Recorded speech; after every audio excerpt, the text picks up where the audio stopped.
मित्रों नमस्कार। आज एक बार फिर हम चमत्कारों की दुनिया में आप लोगों का स्वागत करते हैं। आज हम आप लोगों को एक बड़ी मार्मिक कथा अपने वीडियो में बताएंगे। उस कथा को जब भी मैं सुनता हूँ और याद करता हूँ तो हमारे तो रोम रोम जो है वो सिहर जाते हैं। हमसे तमाम सारी गलतियां मित्रों जाने अनजाने होती हैं। तो यहाँ पर जो कहानी हम शेयर करने जा रहे हैं वह किसी साधारण व्यक्ति की नहीं है। पहले वह साधारण व्यक्ति थे, राजा थे कपिलवस्तु के। उनका नाम गौतम हुआ करता था, लेकिन बाद में वह बुद्धत्व को प्राप्त हुए, बुद्ध हुए।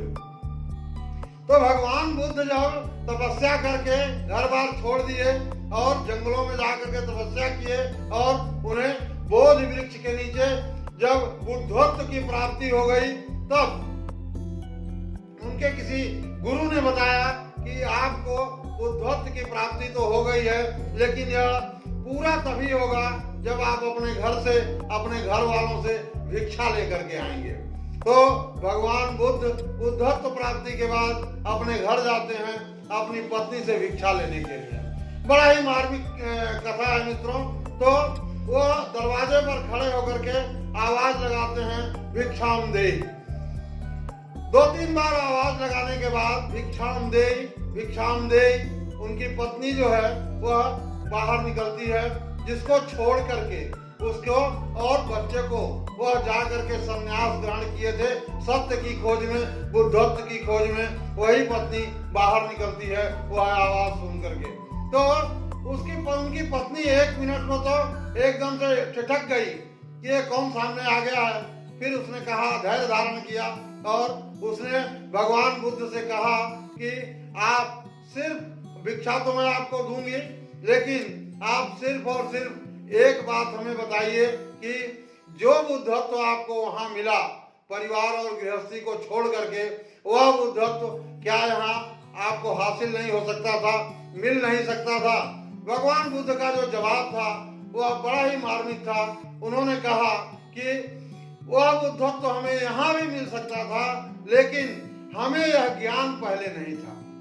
यानी अज्ञानता में हम तमाम सारी गलतियों को जाने अनजाने करते रहते हैं और वही हमारे जीवन में घटनाओं का रूप लेती रहती हैं। मित्रों एक चीज और हम यहाँ बताने चाहेंगे, हमारा दिमाग और समुद्र कभी भी खाली नहीं रहते हैं। दिमाग के अंदर हमेशा कोई न कोई चिंतन, कोई न कोई विचार की लहरें उठती रहती हैं, चलती रहती हैं। उनको कंट्रोल करना जरूरी है। और समुद्र में भी कभी शांति नहीं रहती है, वह हमेशा लहरें चलती रहती हैं।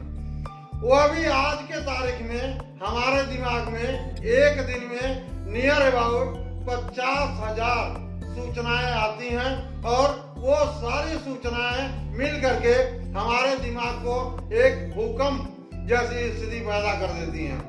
आज के आईटी युग में, इंफॉर्मेशन टेक्नोलॉजी युग में, जहां हर हाथ में जो है वह स्मार्टफोन है। कोई आदमी स्मार्ट नहीं है, हाथ में सिर्फ स्मार्टफोन है, ठीक है ना? लेकिन हर हाथ में स्मार्टफोन है, हर घर में टीवी है, हर घर में इंटरनेट लगा हुआ है, हर घर में पेपर आ रहा है। तो ये सारी चीजें मिलकर के हमारी इतनी सूचनाएं दिन भर में हमारे दिमाग को मिल जाती हैं कि वह हमारे दिमाग को उथल पुथल मचाने के लिए, भूकंप की स्थिति ले आने के लिए पर्याप्त होती हैं। और उस भूकंप की स्थिति को मैनेज करने के लिए, शांत करने के लिए ध्यान करना सबसे बड़ी दवा है और उसके अलावा कोई दवा नहीं है। ध्यान को कैसे किया जाए, यह एक सरल तरीका हम आप लोगों से कल के वीडियो में शेयर करेंगे कि आज के 21वीं शताब्दी में जहां इतनी सारी सूचनाएं, इतनी सारी चीजें हमारे दिमाग को डिस्टर्ब कर रही हैं, वहां एक साधारण गति से, एक सिंपल तरीके से कैसे हम ध्यान करें और अपने दिमाग को शांत करें, यह हम कल के वीडियो में मित्रों शेयर करेंगे।